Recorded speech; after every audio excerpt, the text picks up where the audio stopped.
Hi hello ಸ್ನೇಹಿತರೆ, ಎಲ್ರಿಗೂ ನಮಸ್ಕಾರ. ನಾನು ಉಮೇಶ್ ಗುತ್ತೇದಾರ್. ಸ್ನೇಹಿತರೆ, ಬೆಂಗಳೂರಿನಲ್ಲಿ ಮಳೆರಾಯನ ಆರ್ಭಟ ಜೋರಾಗಿದೆ ನೋಡಿ. ಒಂದೇ ಒಂದು ತಾಸು ಮಳೆ ಬಂದಿದೆ ಬೆಂಗಳೂರಿನಲ್ಲಿ.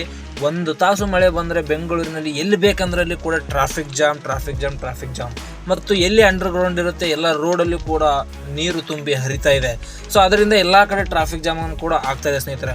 ಸೊ ಇದು ನೋಡ್ರಿ, ಬೆಂಗಳೂರಿನ ಒಂದು ಕೊಡಿಗೇಹಳ್ಳಿ ಅಂದರೆ ಯಲಹಂಕ ಹತ್ರ ಇರುವಂತಹ ಕೊಡಿಗೇಹಳ್ಳಿ ಸರ್ಕಲ್ನಿಂದ ಮಾಲ್ ಆಫ್ ಏಷ್ಯಾ ಕಡೆ ಹೋಗುವಂಥ ದಾರಿಯಲ್ಲಿ ಸೊ ಅಲ್ಲಿ ದೊಡ್ಡ ಮರದ ಕೊಂಬೆಯನ್ನು ಬಿದ್ದುಬಿಟ್ಟು ರೋಡ್ನ ಮೇಲೆ ಹೋಗ್ತಿರುವಂತಹ ಒಂದು ಆಟೋ ಮೇಲೆ ಬಿದ್ದು ಸೊ ಆಟೋ ಸಂಪೂರ್ಣ ಎದುರುಗಡೆಯಿಂದ ಗ್ಲಾಸ್ ಅನ್ನು ಹೊಡೆದಿರೋದು ತಾವೆಲ್ಲರೂ ಕೂಡ ನೋಡ್ತಾ ಇದ್ದೀರಿ. ಇದು ಬೆಂಗಳೂರಿನಲ್ಲಿ ಮಳೆರಾಯನ ಆರ್ಭಟಕ್ಕೆ ಎಲ್ಲ ಕಡೆ ಜಾಮು ಮರ ಬಿದ್ದು ಅಲ್ಲಿ ಆಟೋವನ್ನ ಒಂದು ಗ್ಲಾಸ್ ಹೊಡೆದ್ಬಿಟ್ಟು ಅಲ್ಲಿ ಎಲ್ಲ ಕಡೆ ಟ್ರಾಫಿಕ್ ಜಾಮ್ ಆಗಿದ್ದರಿಂದ ಸೊ ಅಲ್ಲಿ ಟ್ರಾಫಿಕ್ ಪೊಲೀಸರು ಬಂದ್ಬಿಟ್ಟು ಕೂಡ ಅಲ್ಲಿ ಟ್ರಾಫಿಕ್ ಜಾಮ್ ಅನ್ನು ಕ್ಲಿಯರ್ ಮಾಡುವಂತಹ ಒಂದು ಕೆಲಸವನ್ನು ಕೂಡ ಮಾಡ್ತಾ ಇದ್ದಾರೆ ಸ್ನೇಹಿತರೆ. ಸೊ ಬೆಂಗಳೂರಿನಲ್ಲಿ ಮಳೆ ಬಂದರೆ ಸಾಕು ಎಲ್ಲ ಕಡೆ ಟ್ರಾಫಿಕ್ ಜಾಮ್ ಮತ್ತು ಎಷ್ಟೋ ಮರಗಳು ಬಿದ್ದು ಎಷ್ಟೋ ವಾಹನಗಳು ಕೂಡ ಜಖಮ್ ಆಗ್ತಿರುವುದು ನಾವು ಬೆಂಗಳೂರಿನಲ್ಲಿ ನೋಡ್ತಾ ಇದ್ದೀವಿ ಸ್ನೇಹಿತರೆ.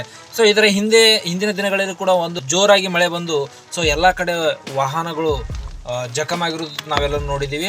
ಸೊ ಇವತ್ತು 1 ಗಂಟೆಯ ಮಳೆ ಸುರಿದ್ರೆ ಸೊ ಎಲ್ಲ ಕಡೆ ಜಾಮು ಮತ್ತು ಮರ ಬಿದ್ದು ವಾಹನಗಳು ಕೂಡ ಜಖಮ್ ಕೂಡ ಆಗ್ತಿರೋದು ನಾವು ನೋಡ್ತಾ ಇದ್ದೀವಿ ಸ್ನೇಹಿತರೆ.